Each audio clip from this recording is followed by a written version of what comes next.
Ego murakoze cane kumpa kaze, jewe nitwa Ndayishemeza Jeannine, hama nkaba ndi umwe mu bamama bari muri uwu mukino wa Taichi.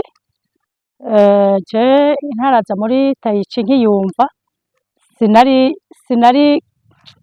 sinumva yuko numva yuko umenga ni sport y'abagabo n'abahungu, sinari nzi ko abamama canke abakobwa boyizamwo, ariko buke buke ngenda ndamenya baransigurira, ndayizamwo ndayitangura iriya simwa ndayitanguye, kuva ndayitanguye yarangiriye akamaro.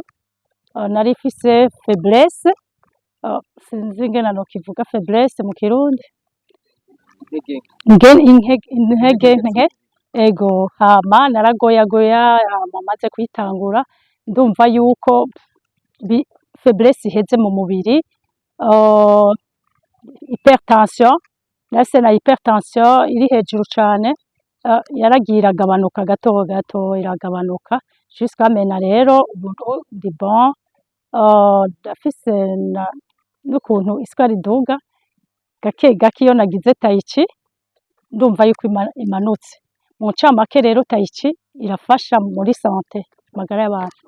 Muvyo nabonye mwakoze ngaha, nabonye umengo nyene mwuga bitaratanguye no kunagira ubwoba ubwo umushinga nawe wanyavyakira gute yumvise mugiye kuzurukira rwa Taichi, canke mwari musigure gute kugira ngo ashobore kwita?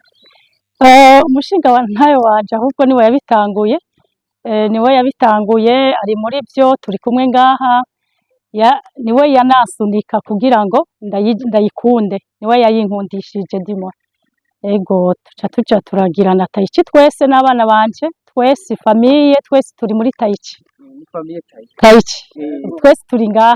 Ego hariho abamama no munsi bataramenya urukino rwa Taichi, cyaje ko ari muri bimwe bishobora gutuma bihindura amagara yabo. Dukunze kubona abamama benshi bagenda bafise ingwara nakahe kamo ubatera kugira ngo bashobore kubona banamenya iryo banga mwe mwamenye, kugira ngo nabo bashobore kuza kwiga ikorwa canke se ibijanye n'urukino rwa Taichi. Murakoze. Hariho arabagenzi bacu usanga uriko urabasigurira, surtout wambaye umwambaro baca bayikwiyenteresako, bagashaka kumenya uwo mwambaro uri mu biki, benshi bazi ko ari karate. Rero nk'abanyegereye ndashobora kubasigurira, nkabasigurira Taichi ico imaze, ariko nk'abatanyegereye nka mwebwe mwaje kutushigikira, nimwe mufise n'ijwi rishika kure par rapport ya twebwe, mwoca muja muradufasha mukabishikana kure, mukadusensibiliza nk'uko twabibabwiye ngene ico Taichi imaze.